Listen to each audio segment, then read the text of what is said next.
Hi boys and girls. I got a new backpack today because it's spring, so I have a spring backpack, and I've got a really fun story for you today. And I want you to think about, when I show you the things in the backpack, if you think this story is going to be fiction and uses imagination, or if it's non-fiction, just the facts. I've got a lot of things in my backpack today because the main character in our story today is a little fox, and she loves to collect things, teeny tiny things. She likes things like little teeny tiny animals. See how tiny that is? Little teeny tiny backpacks, teeny tiny dinosaurs,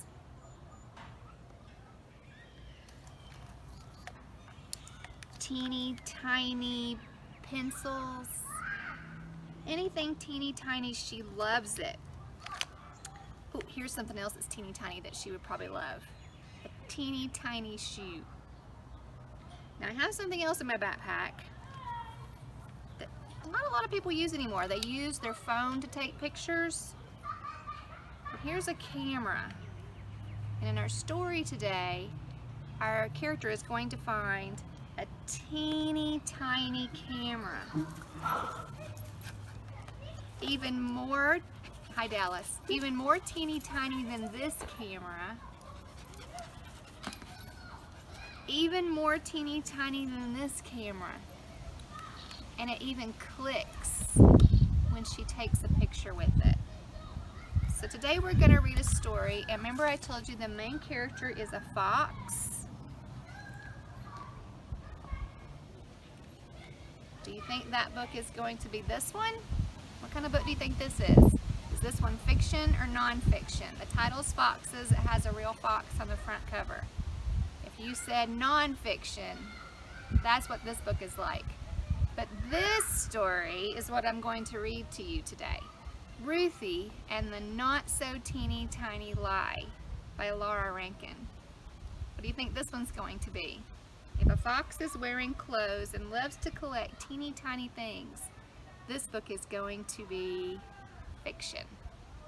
So we'll get started with our story, and then I want you to tell me what your favorite part of the story was, or you can draw me your favorite character.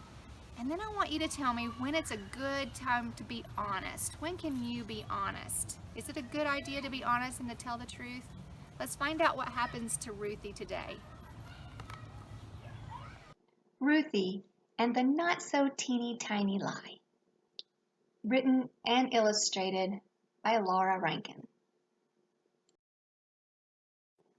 For all the wonderful teachers who help our children through their not so teeny tiny troubles. Ruthie loved tiny things. The tinier the better. Her toys were the teeniest imaginable. She had dinky dinosaurs, itty-bitty trains, ponies no bigger than your pinky, and teddy bears that were barely there. Ruthie loved finding tiny treasures too. At the beach, she searched for the smallest seashells. The flowers she picked were no bigger than fairy wings. She even had an eggshell from a hummingbird. And wherever Ruthie went, she carried some teeny thing in her pocket. One day at school recess, after jump rope and swings, Ruthie took a turn on the twirling bar. When she landed, she saw something in the grass. It was a little box with a teensy window and an even tinier button on top. She couldn't believe her luck. It was a teeny tiny camera. Ruthie looked through its little window, and then she pressed the button on top to take a picture. Click! Just like a real camera. This was absolutely the best thing Ruthie had ever found, and it was hers. Click, click. She tried it out every which way. Say cheese clouds. Click. Say cheese, little bug. Click. Say cheese, school. Click. Say cheese, Martin. Click. But Martin didn't say cheese. Martin said, Hey, that's my camera. Ruthie was startled. No, it's not. It's mine. Give it to me, said Martin. It's mine. It is not. Is too. No, it's not, shouted Ruthie, and she raced back to class. What's going on? asked Mrs. Olson.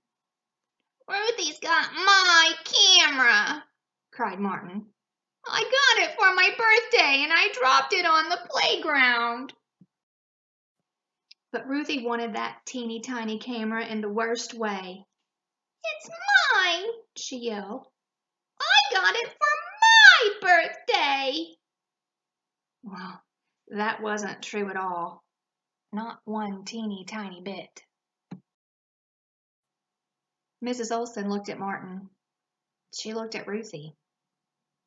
Goodness, this is a problem, she said. The camera can't belong to both of you. I'll keep it safe in my desk drawer for now. Let's talk about it again tomorrow. Ruthie's stomach flip-flopped all the rest of the day. She couldn't remember the answer to 2 + 2. When Mrs. Olson read a story, every word flew straight out the window. The bus ride home took forever. Hi, Ruthie, said Mama. How was school? Okay, mumbled Ruthie. Dinner was macaroni and cheese, Ruthie's favorite, but she couldn't eat. Not one little bite. Aren't you feeling well? asked Papa. I'm not hungry, she said. At bedtime, Ruthie was close to tears. Oh, what's the matter? asked Mama. So Ruthie told Mama and Papa the whole story. What do you think went wrong? asked Papa. I said it was my camera, cried Ruthie, but it's not. It's going to be okay, said Papa. You made a mistake, and tomorrow you can fix it. I think Mrs. Olson and Martin will understand. But the next morning, Ruthie could barely eat. Maybe Mrs. Olson wouldn't understand. Maybe Ruthie would have to sit in the timeout corner. Maybe Martin would never talk to her again. Maybe no one would ever talk to her again. Not one teeny-weeny word. The school bell was about to ring. Ruthie took a deep breath and began the long walk to the front of the room. Mrs. Olson's desk seemed very far away. Good morning, Ruthie, said Mrs. Olson. I have something to tell you, said Ruthie in a very small voice. The camera isn't mine. I didn't get it for my birthday. I found it on the playground. Mrs. Olson didn't make her sit in the timeout corner. She didn't even look mad. Instead, she gave Ruthie a hug and kissed the top of her head. Thank you for telling the truth, said Mrs. Olson. That took a lot of courage. I'm very sorry, Martin, said Ruthie. It's okay, said Martin. All at once, Ruthie's stomach stopped flip-flopping. She even skipped a little on the way back to her desk. She got the right answer to a 3 + 7 in math. After lunch, Mrs. Olson read the funniest story Ruthie had ever heard. And on the short bus ride home, Ruthie realized she didn't miss the teeny tiny camera. Not one teeny tiny bit.